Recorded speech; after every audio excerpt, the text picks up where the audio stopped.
Bom dia, pessoal. Obrigado por estarem aqui mais uma vez presentes. Pessoas que estão aí já nos acompanhando já há um tempo. Tô vendo que o Ivan tá aí também. Obrigado por estar aí presente, nos acompanhando aí nessas três sessões.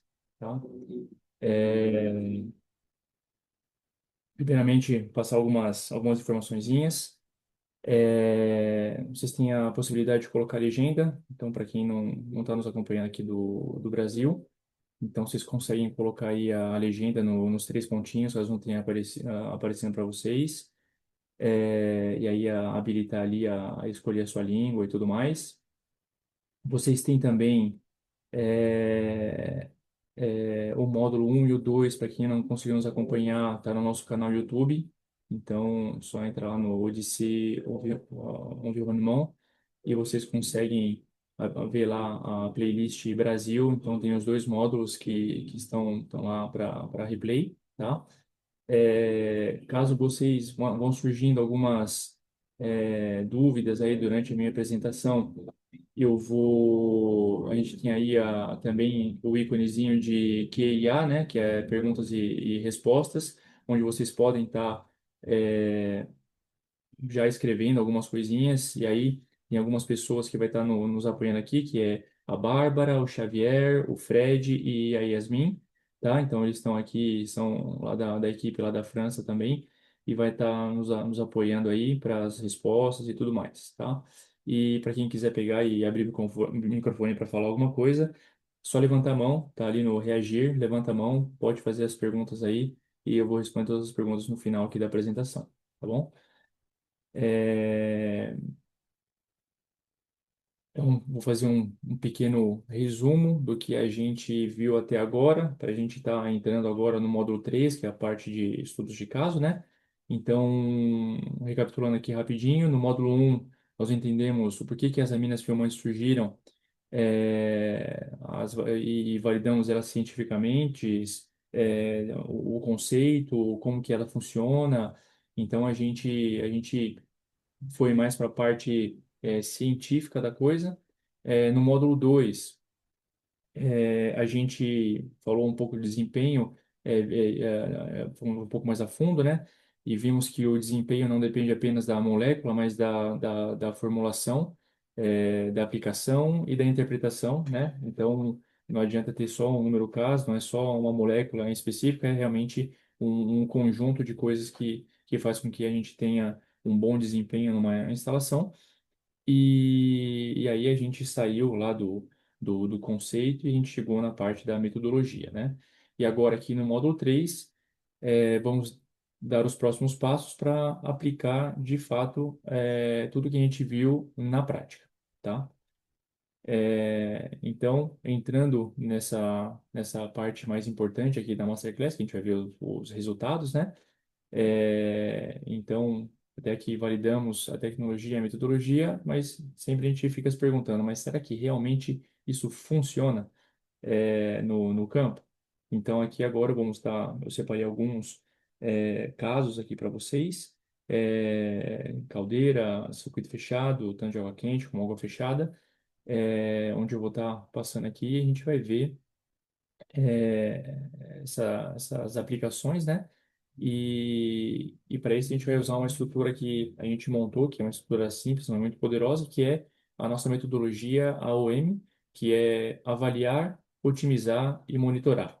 E então a cada etapa é extremamente importante e vocês vão ver que a otimização não é colocar mais produto ou outra coisa, é sempre realmente buscar a excelência no tratamento, tá? Então, aqui vamos falar do primeiro caso, que é de uma caldeira a vapor, tá? Eu vou contar uma historinha para vocês. Então, aqui tínhamos um cliente, esse cliente ele tinha um tratamento convencional lá, tá? Então, tinha o tanque de desaerador, tinha 3 unidades de caldeira a vapor, fazendo aí 100 toneladas hora, não tinha retorno de condensado, e o tratamento de produtos químicos, ele tinha um pré-tratamento, né, que era osmose reversa, uma condutividade de água muito boa, menor do que 10 microsiemens, um set point da caldeira de 1.800 a 2.000 microsiemens, e o tratamento químico lá era de hidróxido de sódio, fosfato trifosfático, fosfato trissódico e hidrazina, tá? Então, esse era o tratamento que ele tinha e já estava funcionando já há alguns anos. E aí, como veio aqueles problemas que eu expliquei no módulo 1, né? Que problema de paradas mais frequentes, mudança de regime e tudo mais. Então, esse cliente começou a buscar no mercado qual que seria uma solução que poderia atender melhor ele agora nesse novo regime, né? Então, como tinha algumas indústrias parceiras ali, começaram a falar das FFS, e ele foi atrás disso, então ele encontrou um tratador de água que propôs essa solução para ele.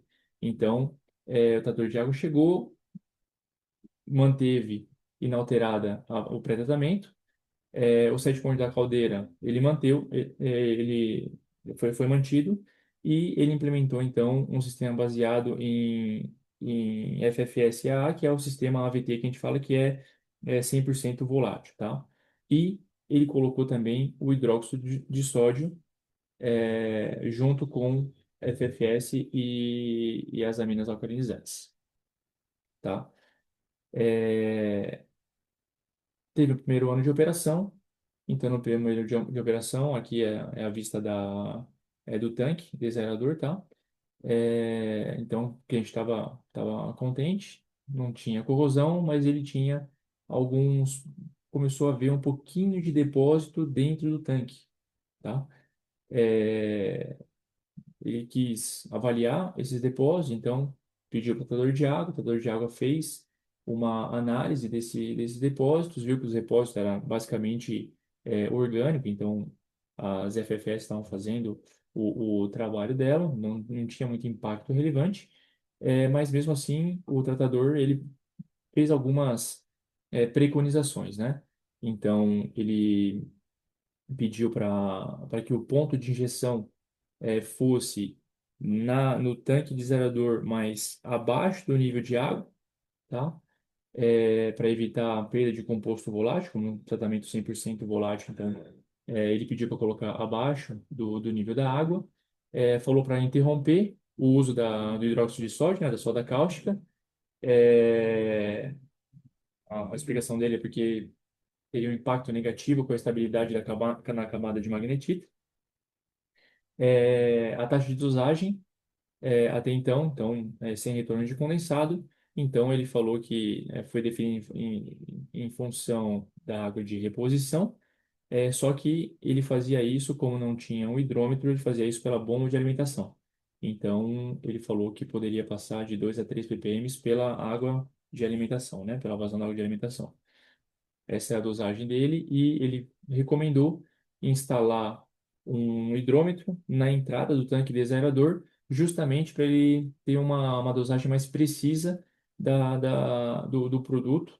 E aí, com isso, a gente poderia estar reduzindo um pouco a, a dosagem e manter ali, e resolver o problema de depósito, segundo ele. Porém, com os anos, a gente foi visto que a corrosão estava controlada, só que tinha cada vez mais depósito dentro do tanque, tá?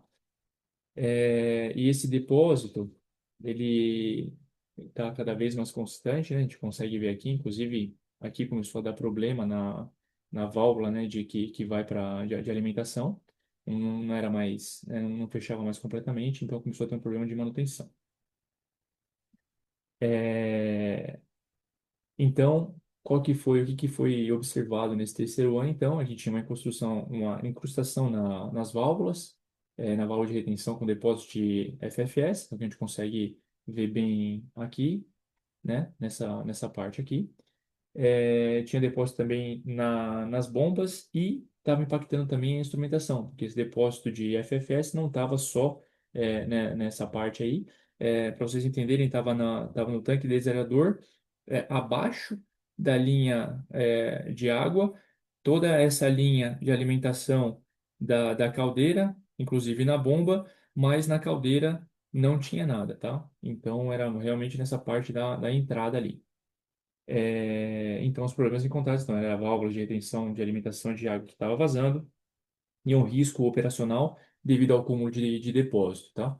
Então isso é o que estava impactando ali. Então o cliente começou a fazer 1 milhão de perguntas e foi talvez mudar, foi procurar no mercado uma outra empresa de tratamento da água e foi aí que eles ligaram para a gente, tá? E aí ligou para a gente, falou, pô, tem um tratamento, mas que tipo de tratamento? Ah, tratamento amina. Então, pô, tratamento amina, a gente viu, né, que fala tudo e nada ao mesmo tempo, porque só fazendo é, um gancho aí para o módulo 2 que a gente viu, a gente tem aí na literatura, no mínimo, umas 480 variações de moléculas, né, de FFS, que é, mais uma vez, Film-Forming Substances, e não necessariamente são as aminas filmantes, enfim, e que a gente sabe que esse número é muito maior. Então, a gente pegou e a gente pegou da base e começou a analisar tudo realmente para entender se eram, de fato, aminas filmantes, qual que era o tipo do depósito, o que se tinha as funções aminas ali, né, para pegar e para constatar que de fato eram as aminas filmantes. Então a gente fez uma análise do depósito, onde nesse depósito tinha bastante ferro, sílica e alcalino terroso, né, que é cálcio e magnésio. Mas que quando a gente viu a característica dos depósitos ali, a gente não achou nada fora do normal, tá? É, Podia ser realmente só mesmo o fato do uso do hidróxido de sódio que estava descolando essa magnetita, né, da, do tanque, e as aminas estavam fazendo a função dela ali mesmo, tá? E a gente viu no infravermelho que tinha as funções aminas que a gente consegue ver aqui. Então a gente validou que de fato eram aminas filmantes que estavam sendo usadas. Então, como a gente viu que os depósitos estavam ok, que eram de fato amina, a gente foi buscar as análises do cliente e entender o que que podia estar acontecendo, por que que estava tendo esses depósitos ali, né? E aí, quando a gente pegou aqui os relatórios dele, a gente viu que geralmente a qualidade da água estava sempre boa, então a gente não podia estar condenando também o pré-tratamento, falando que não, que estava tendo algum vazamento de dureza, de sais, né? Então, a gente viu que, pô, não, nas análises também ali que a gente tinha feito, não tinha nada de muito alarmante. E aí a gente foi fazer a auditoria em campo, tá? Então, quando a gente chegou lá no cliente, a gente viu que em cima do tanque reservador tinha bastante fumaça ali, né, de vapor. E aí, lembrando que o cliente tinha falado que não tinha retorno de condensado. Então, a gente chegou lá e falou, não, mas por que que tá saindo assim, tem retorno de condensado, por que que tá saindo vapor ali pelo desaerador e tudo? Aí ele falou, não, mas não tem retorno de condensado, mas então o que está acontecendo aqui? A gente foi ver que, ele falou, não, ali é o vapor que a gente volta para o tanque justamente para estar fazendo o pré-aquecimento desse tanque aqui para alimentação da caldeira. Então, de fato, é, tem ali uma parte do retorno do vapor que vai ali para o tanque. E isso muda completamente o jogo, porque a partir do momento que a gente trata a globalidade da instalação, então a gente vai estar tratando isso aqui uma vez, duas vezes, três vezes, quatro vezes, por mais que essa porcentagem aqui ela seja pequena. Então, então a gente pegou, a gente falou isso para o cliente, então aqui veio a nossa descrição aqui, falando que o retorno de condensado, isso não é verdade, a gente estimou, que é difícil de estimar, né? Mas mais ou menos uns 15% ali de retorno de condensado do pré-aquecimento do tanque. E aí a gente falou para ele que esse set point para cadeira estava extremamente alto. Antigamente poderia ser até válido, porque quando você usa um tratamento convencional, isso aqui fica meio falso por conta da mineralização que a gente acaba adicionando dentro do sistema, mas para um sistema à base de aminas, isso aqui é extremamente alto, tá? E o hidróxido de sódio, que por mais que o antigo tratador tinha falado é, que tinha que parar, o cliente não parou e continuou usando ele durante o tempo e também é, não tinha colocado o hidrômetro, tá, na entrada, porque o cliente falou, não, a canalização é gigante, eu não vou colocar um hidrômetro aqui, é muito, muito difícil, então ele queria fazer realmente pelo feed aqui, tá? Então a gente pegou e aí a gente fez algumas preconizações, né? Então, primeiramente, interromper completamente a injeção do hidróxido de sódio, tá? Da soda cáustica, porque isso causa um aumento que isso geraria os efeitos positivos, né? Um aumento do ciclo de concentração, redução dos riscos químicos, diminuição da capacidade de precipitação de sais, redução do risco de corrosão cáustica na linha, tá? E implementar uma limpeza em linha, tá? Com os nossos produtos, que é geoprodutos à base de amina, tá? Então aqui a gente mostrou para ele aqui um caso que a gente tinha feito, onde aqui o amarelo, né, a flecha amarela é o ponto de referência. A gente consegue ver aqui que o lodo metálico pastoso, que ele tava bem presente aqui no tanque, e aí, conforme o passar dos anos, em 3 anos, ele passou abaixo do nível aqui do tubo, né, de entrada de alimentação. Então, então é isso que esse aqui que é o famoso lodo metálico pastoso que eu falo para vocês, que se a gente, por mais que a gente tenha um bom produto, se a gente não tiver um bom domínio da formulação ou dos ciclos ou da dosagem, a gente acaba tendo esse tipo de fenômeno dentro das instalações. E aí a gente fez aqui uma proposta, então ainda mantendo a concessão pelo feed. E aí o que eu queria mostrar para vocês é o seguinte, que aonde que está realmente o domínio dessa formulação é da constante ômega que eu falei para vocês no módulo 2. Então, essa constante ômega, que é esse aqui, a gente montou, como eu falei para vocês, um modelo matemático, onde, em função do produto que tem a constante ômega, que dá para a gente uma, uma média da volatilidade, uma média global da volatilidade de cada formulação. Então, a gente tem essa constante, juntamente com o retorno de condensado, a gente consegue fazer um cálculo para entender qual que é o limite de concentração que a gente consegue chegar naquela determinada instalação. Então, para esse caso em específico, a gente tem aqui essa síntese aqui que foi gerada pelo nosso modelo matemático, onde a gente vê que em função da dosagem e do tempo, a gente tem aqui as curvas, né, que aqui pode ser exponencial, que é onde estava aqui, o cliente estava nessa curva aqui. Então, por mais que a gente utilizasse os nossos produtos, que a gente já tem esse domínio, na concentração que estava sendo usada, ele ia formar depósito, porque ele estava acima do limite de concentração permitido para essa instalação. Então, essa constante, mais uma vez, é uma constante empírica, tá? Então, foi com esses anos todos de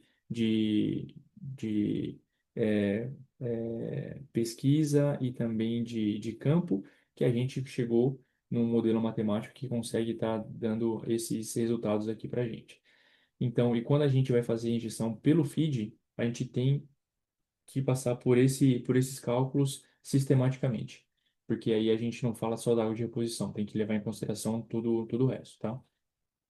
Então, a nossa recomendação é ficar aqui. Então, dando um zoom nessa, nessa, nessa parte, a gente chega nisso aqui, onde a gente quis pegar uma margem de segurança, tá? Por mais que lá a gente tinha estimado mais ou menos em 15, nunca vamos trabalhar no limite, né, das instalações, sempre vamos tentar trabalhar em algo um pouco mais baixo e depois, dentro da otimização, a gente vai otimizando o processo. Então, a nossa recomendação é ficar em um ciclo de concentração de 125 para uma dosagem de 1 ppm. E aí, em função da dosagem e do ciclo, a gente vai estar mexendo nessas curvas aqui, mas sempre mantendo abaixo da assintoda de 142, tá? Mas aí a gente pode perguntar, muita gente vai se perguntar, pô, mas se o cara tava com um ciclo de 250 e a gente vai baixar para um ciclo aí de 125, que é 120, 130, vai aumentar muito o consumo de água dele. E não é uma realidade. Então, quando a gente pega aqui, faz os cálculos, tendo como base os 250 que ele estava rodando, se a gente passa para os 145 ali, a gente está perdendo aqui apenas 0,29% de. Quase não perdendo, né? Consumindo 0,29% a mais de água. Então, o que é extremamente pouco para uma instalação desse tamanho e que não vale a pena a gente estar assumindo esse risco e ter outros problemas que depois vai gerar talvez até numa troca da instalação, manutenções recorrentes, então não vale a pena. Então, o ganho é muito pouco para um prejuízo muito maior, tá? Então é isso. Então, mais uma vez, para a gente dominar de fato as formulações 100% volátil, a gente precisa sempre ter um programa de FFA e AA, né, aminas alcalinizantes, tem que conhecer as propriedades físicas da formulação, é, conhecer a volatilidade, o coeficiente de dispersão entre vapor e água, e ter o domínio de todos esses parâmetros é essencial para quando a gente chegar numa instalação igual a gente viu, onde o antigo tratador de água ele até tinha dado bons conselhos, praticamente tudo bom, só que ele não tinha se atentado a um ponto crucial que faz com que acaba tendo uma deposição ali no tanque, na caldeira, nas linhas, enfim, aonde seja. Então, precisa sempre fazer uma auditoria inicial detalhada é primordial. E esse é o diferencial da Odissea, que com esses 20 anos comemorando agora, e dos 30 anos de conhecimento dessa tecnologia, a gente obteve esse know-how e a gente tem hoje esse modelo matemático que nos auxilia muito quando a gente vai estar tratando uma caldeira para não ter problema, né?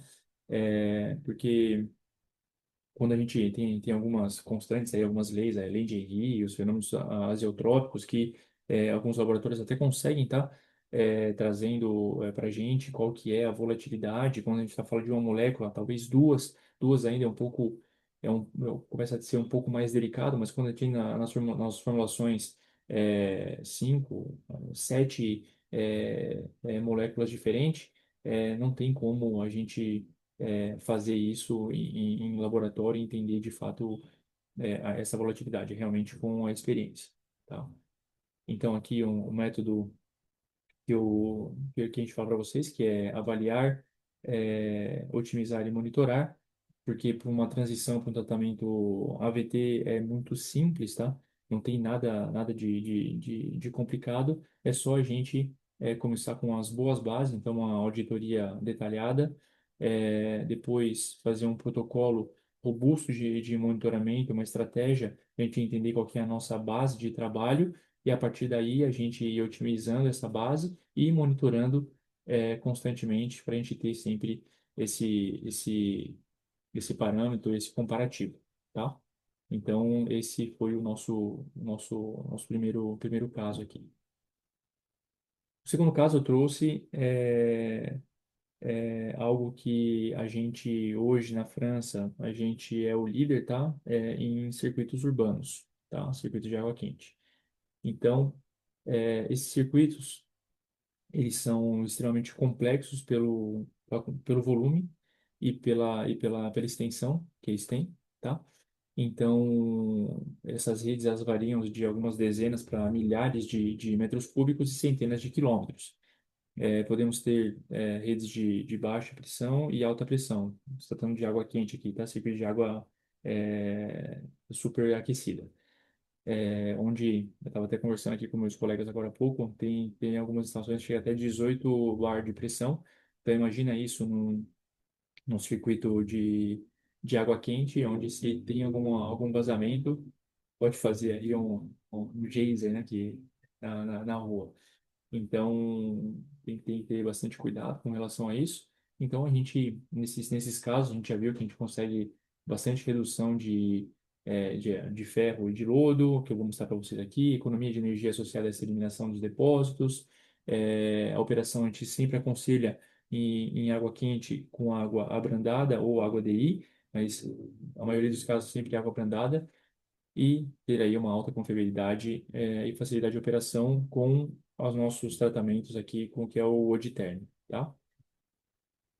Então, tem o caso, tipo assim, eu separei dois casos, não, isso aqui não é estudo de caso, mas caso de enchimento de um circuito novo e também um caso de uma substituição de tratamento. Então, esse aqui em caso de enchimento de uma rede nova, então a gente vem aqui com a estação de abrandamento, geralmente, tá? Que pode ser até alugada, tá? Só para o enchimento desse circuito, porque como é um circuito fechado, não, talvez não precisa estar sempre ali com isso, mas para circuitos grandes, onde tem risco de, de, de vazamento alto por conta da extensão, às vezes é aconselhado colocar até um pequenininho ali para as águas de reposição. Então, uma estação de dosagem, então, bomba dosadora com hidrômetro, com saída pulsada, assim, a cada litro que entra de água, você tem uma reposição de produto constante ali, não tem nenhum déficit de produto. Uma filtração, que pode ser ciclônica ou magnética. A gente sempre privilegia a magnética, porque além da gente ter as barras magnéticas ali, as velas que vão captar toda a parte magnetizável, a gente tem ali uma bag filtrante ali, que vai de 5 microns a 50 microns, então isso ajuda bastante na clarificação do circuito. E a gente consegue ali uma passivação progressiva de quilômetros de cano com limpeza progressiva, tá? E aí, no caso de substituição de tratamento, o único cuidado que a gente precisa ter é com relação ao sulfito. Então, o sulfito, a gente tem que parar, interromper o tratamento de sulfito para a gente não ter nenhuma reação com as aminas, tá? Então, caso tenha que encher, a gente faz uma purga aí parcial do circuito para colocar o produto, faz as análises químicas para certificar que, principalmente, que o residual de sulfito ele está zerado, e aí a gente injeta progressivamente o Giterm, a gente vai por patamares, tá? Não injeta tudo de uma vez a dosagem nominal, é, e aí a gente vai fazer aqui uma análise das aminas, além do dureza, alcalinidade, pH e tudo mais, tá? Então a gente tem dois tipos de tratamento quando você tem alumínio, onde você não vai ter uma parte alcalinizante importante, a gente vai manter ali um pH no máximo até uns 8, 8,3, e os circuitos onde a gente não tem alumínio, onde a gente pode chegar ali na zona natural de passivação do metal, que fica ali por volta de uns 9,5, 10 aí de pH, tá? Essa aqui é a evolução típica que a gente encontra nos circuitos, tá? Então, de uma água preta para uma água clara. Então, aqui eu trouxe para vocês esse caso, onde, junto com a Dalk ali lá em Dijon, a gente tinha ali vários circuitos, tá? Com subestações. Então, tinha a parte norte e a sul, onde a gente tinha aí, na parte norte, 20 megawatts em gás mais 8 megawatts de potência. E no sul, 60 em gás, 30 de biomassa e 7 de cogeração de calor e eletricidade. Um volume de 5.000 metros cúbicos com a extensão prevista para 9.000. Lá era água brandada e a gente tinha colocado a gente preconizou o tratamento Oditerm 510P, tá? E a filtração e derivação. Esse aqui é o estado inicial do circuito, tá? Então a gente estava vendo que com o tratamento convencional eles não estavam conseguindo reduzir o, a quantidade de ferro e de lodo que tinha no circuito. Então a gente veio com a nossa solução, né, com o Oditerm, e aí a gente colocou lá os filtros magnéticos que captam bastante coisa. Você consegue ver aqui nessa aqui a gente começou o processo de é, clarificação. Como que funciona o filtro magnético, tá? Geralmente a gente passa entre 10 a no máximo uns 30% do volume total de circulação, tá? Da vazão total de circulação do circuito principal. Então, põe um filtro com uma bomba e aí ele tem essas barras magnéticas e uma bag aqui dentro, tá? Então, no começo, estavam com uma água extremamente escura, como vocês viram nas fotos, e um teor de ferro de 68 a 70 miligramas por litro, que é extremamente alto. E aí, isso aqui foi em 2017 para 2018, tá? Foi essa implementação aqui. E em março a gente já começou a ver alguns resultados, onde já começou a ter ali uma redução do teor de ferro, tá? 29, 13, 15. Aqui ainda 32 e 18. E aí, em novembro de 2018, um ano depois praticamente que a gente chegou, a gente já começou a ver ali teores de ferro de 0,75, 3,1, 0,6, em alguns lugares no retorno já inferior a 0,1. A gente sempre busca, tá? Algo abaixo de 1 ppm de ferro dentro do circuito, tá? 1 ppm ainda a gente considera que está alto, então a gente sempre busca algo menor. E aí, aqui no final das contas, chegando em algo inferior a 0,05, 0,37, 0,05, aqui ainda estava em, em 10 e 13, mas abaixando progressivamente, tá? Então, esse é o tipo de evolução que a gente acaba tendo. Então, de dezembro de 2017 a dezembro de 2018, a gente sai de uma água assim para uma água assim, tá? Então, realmente, com resultados expressivos em relação ao ferro, tá? Então, a gente, como eu falei para vocês, a gente é a empresa é, que tem mais circuitos lá na França, tá? A gente é o líder hoje francês em circuitos urbanos, onde tem circuitos em Paris, Lyon, Bordeaux, Nantes, mais de 100 grandes redes de aquecimento. Hoje, a gente vê que o comprimento equivale entre 1.800 a 2.000 quilômetros de circuitos tratados, tá? E mais de 150 mil metros cúbicos de água aí tratado na França. E aí alguns outros exemplos aí junto com a Engie, a gente tem aqui esse circuito de Nantes. A gente tem um videozinho, depois, se vocês quiserem, eu passo para vocês aí, do cliente falando do que a gente fez lá. É uma referência nossa, tá? Então, um circuito de 80 megawatts de potência, água superaquecida, e um circuito de 2.400 metros cúbicos, e a extensão sempre aumentando, né? Então, de 45 já passou para 96 em 2016 e está sempre aumentando aí. Outro em Nantes, de 8.200 metros cúbicos, 80 quilômetros aí de extensão. E isso aqui é uma abertura de um circuito com 2 anos de operação. A gente vê aqui a superfície intacta, né? Então, esse aqui é o resultado que a gente busca sempre nos nossos clientes.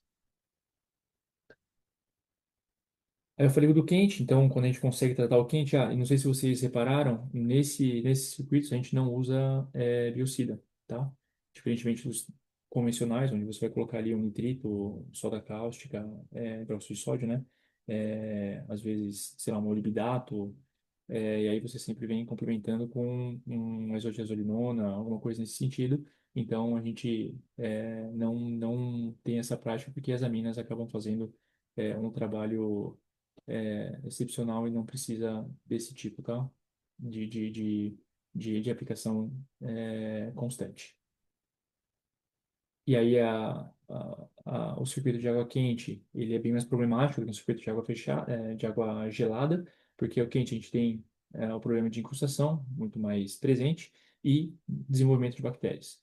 E aí eu trouxe um outro aqui para vocês, de água gelada, que na verdade nesse cliente a gente tinha os dois, é um centro comercial, então mudava do quente para o frio de acordo com o período lá, tá?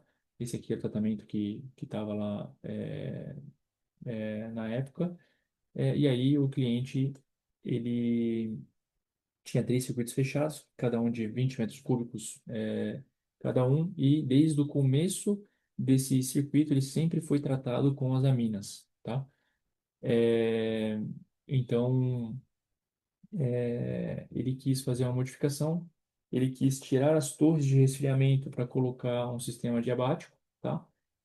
Muito por conta da legislação lá, que é extremamente complicada quando você tem torres, então, risco legionela presente, você tem várias obrigações e auditorias a serem feitas quando você tem torres de resfriamento lá, o que sistemas adiabáticos não têm, consome mais energia, mas a parte é, regulamentar é mais tranquila. Então, teve essa mudança grande que teve no circuito, então ele pediu para fazer a análise metalográfica e também de ultrassom, tá? Então, quando a gente fez as análises, a gente teve resultados realmente bem além das expectativas, para um circuito que tinha, na época, 15 anos de, de, de processo de utilização, né? Então, a gente vê aqui que a superfície e a espessura estava praticamente intacta. Inclusive, a gente consegue ver aqui a solda que estava intacta ainda do tubo de aço carbono. Então, passivação perfeita, uma, a magnetita, né, fina e uniforme. Então, realmente algo remarcável aí para um circuito com tanto tempo de utilização, tá? Então, mais uma vez, esse é o tipo de resultado que a gente tem nos nossos clientes. E aí, agora falando do controle de corrosão em caldeira, tá? E em circuitos que a gente vai ver aqui, dois outros circuitos. Então, aqui, eu não vou me aprofundar muito, porque o tempo já está passando, então vou mostrar mais ou menos os resultados, né? Então, isso aqui era um circuito de vapor, e, o cliente ele fazia essas placas, tá? Então, ele estava com problema de corrosão, então, na parte superior, estava tendo esse tipo de corrosão, essa corrosão áspera ali, né? Então, e só na parte superior, na parte inferior, tinha um pouquinho de depósito, consegue ver um pouco de depósito, mas não, a parte da corrosão mesmo, assim, de picking aqui era mais nessa parte superior. Então, em 2014, estava com esse problema, a gente entrou é, nesta época, né, em 2014, setembro de 2014, com a solução das poliaminas, e aí a gente já tem esse tipo de resultado, onde progressivamente as asperidades começam a assumir, e a gente vê aqui, inclusive, que até os depósitos nos tubos, eles começam a serem retirados, tá? Isso aqui é uma outra caldeira que na mesma caldeira, né, no caso que o cliente pediu para estar sendo verificado, porque ele está muito preocupado com a corrosão. Então, em 3 meses não teve mais corrosão, e aí aqui no relatório ele fala que os resultados de dezembro de 2015 estão iguais aos de 2016, e o que a gente fez também para garantir e para ter a certeza também do que a gente estava fazendo, a gente colocou cupons de corrosão, então, que são testemunho, né, de corrosão, onde eles também, a gente foi mandado para os laboratórios, e no laboratório a gente teve esse tipo de resultado, onde a gente chega aí numa classe A, né, que é inferior a 25 microns por ano de corrosão, que é uma taxa aí de inferior a 1 mili, né, por ano. Então, depende do que a gente está falando. 1 mili por ano é 25 microns. Então, diferentemente de muitos circuitos que classe E, a gente está falando de 1.000 microns por ano de corrosão, o que é 1 milímetro de corrosão por ano que você perde uma instalação, que às vezes tem uma parede de 6 7 milímetros. Então, você perdendo isso por ano, você está ali tá numa situação bem crítica, né? Então, isso aqui é o resultado que a gente espera nos circuitos, caldeiras e tudo, tá? E aqui na parte de injeção plástica, que a gente vê bastante desses termos, né? Termos reguladores, que é um sistema crítico também, né? Quando vai fazer o tratamento, porque a gente tem isso que acontece, né? Tanto nas carcaças quanto nas resistências. Então, isso é antes do tratamento com a base de amina, isso aqui é depois, tá? Então, é realmente uma diferença remarcável quando a gente vê um tratamento sendo aplicado de forma correta. E nesse outro cliente aqui é no México, tá? Então aqui tá, tinha a torre, tinha o chiller, então tinha as duas coisas. Então aqui também a água do chiller estava dessa forma, uma concentração de 31 ppm de ferro e injeção plástica também, tá?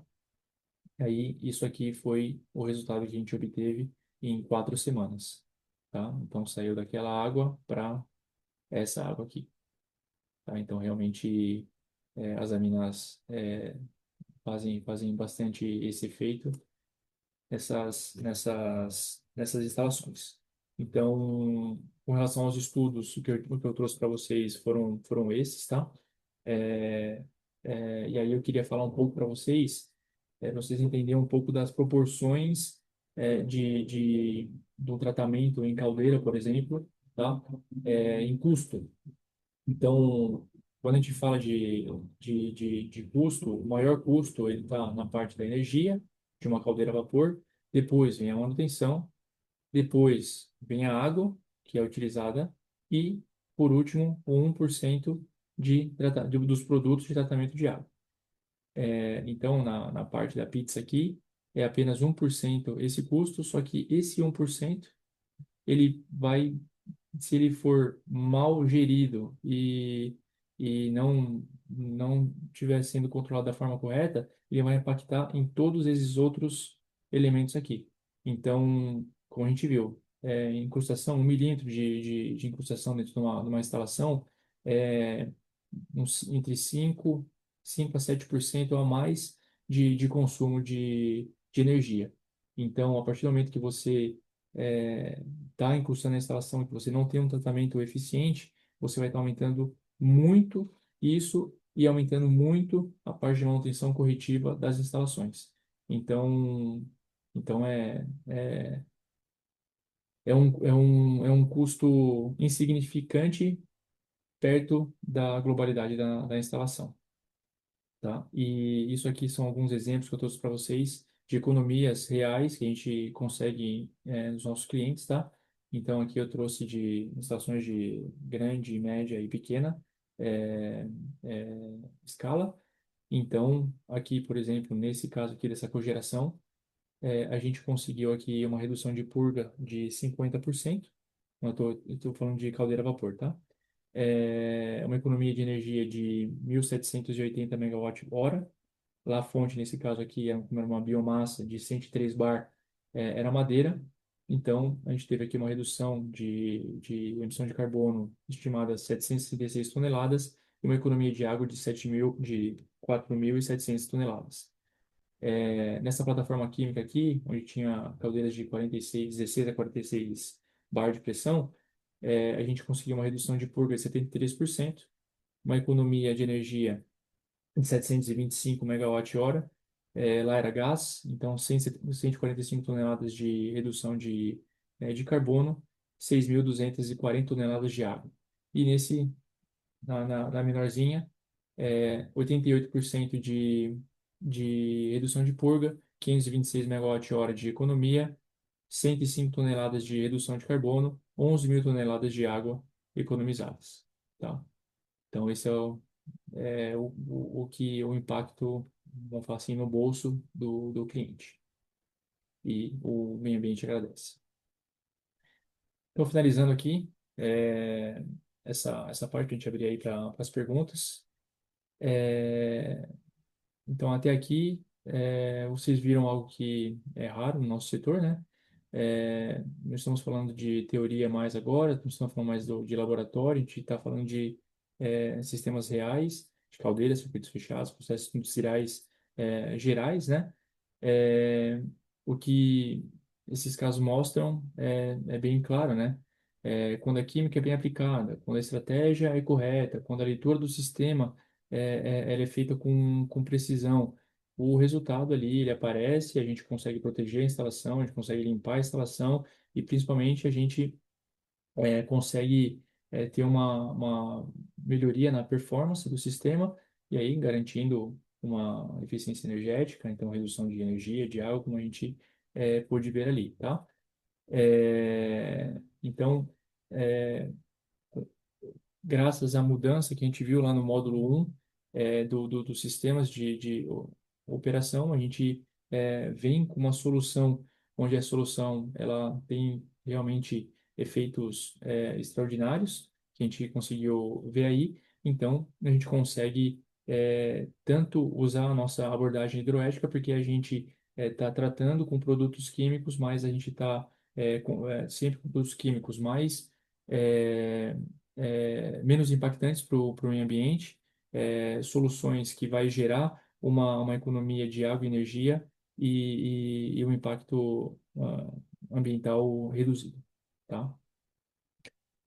Então, é isso, pessoal. Então, se a gente só olhar um pouco para o que foi construído até aqui nesses três módulos, existe uma lógica, né, que no primeiro módulo a gente falou da base, entendimentos do sistema, da física, da química, o funcionamento real, e no segundo módulo a gente trouxe o método, então, como estruturar um tratamento inteligente, como sair do padrão e entrar em estratégia. E nesse terceiro módulo, a gente mostrou como que os resultados em campo na prática, tá?